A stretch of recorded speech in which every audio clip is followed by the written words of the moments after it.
Hi, this is Shui with a review of a Under Armour runner that's been out there for a while. It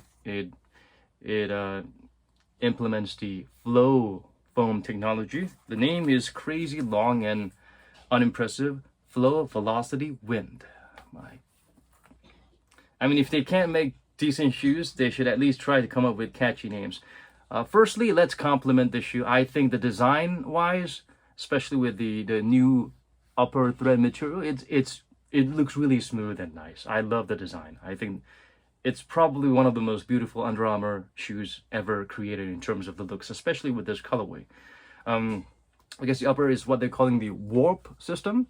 It's a nice starchy cross-woven plastic thread and knit material combined together. They do provide somewhat like a Nike uh,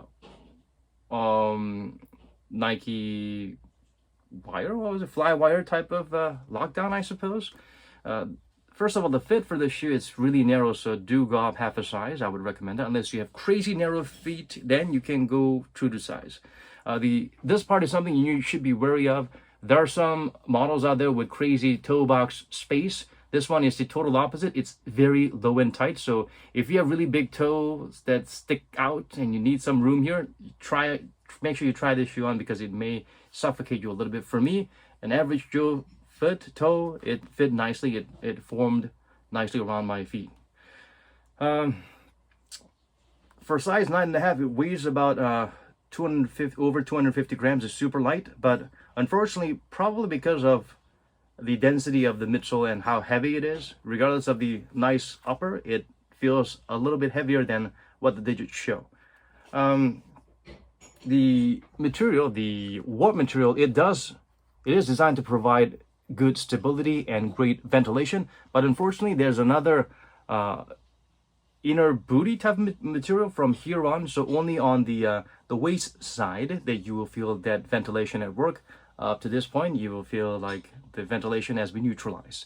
The heel cup is there to get the job done. It's pretty flexible and clutches your heel or ankle nicely.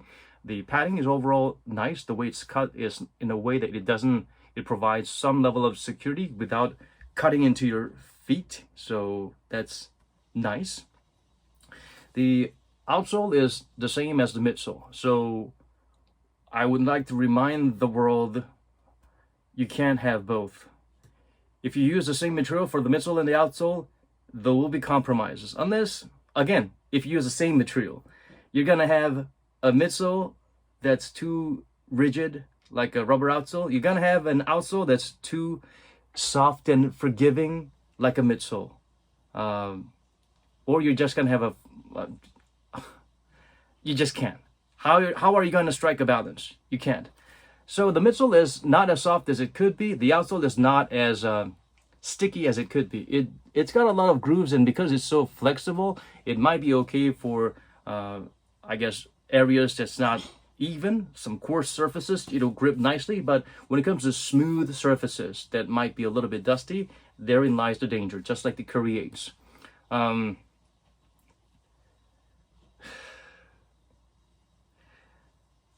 The cushioning is basically, I don't know, just minimal cushioning in the heel a little bit, and it's non-existent. It feels like a Converse shoe with a little bit of a nice soft insole added to it.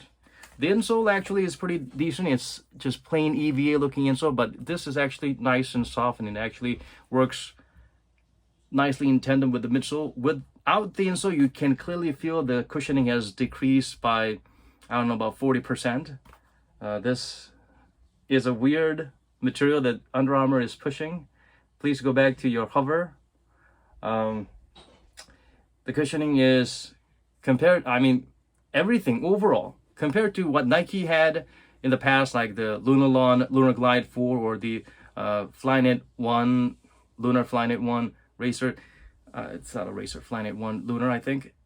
They're way better than this. They feel like they're more revolutionary than this shoe in terms of the crazy comfort, in terms of the Lunar Long cushioning, which was out of this world. And the outsole that's been minimized to expose a lot of the midsole, but at the certain abrasion high areas, they did added rubber or foam that's more dense on those areas. So you can't just put a whole chunk there and expect it to work. The price point is also another issue. It's way too high.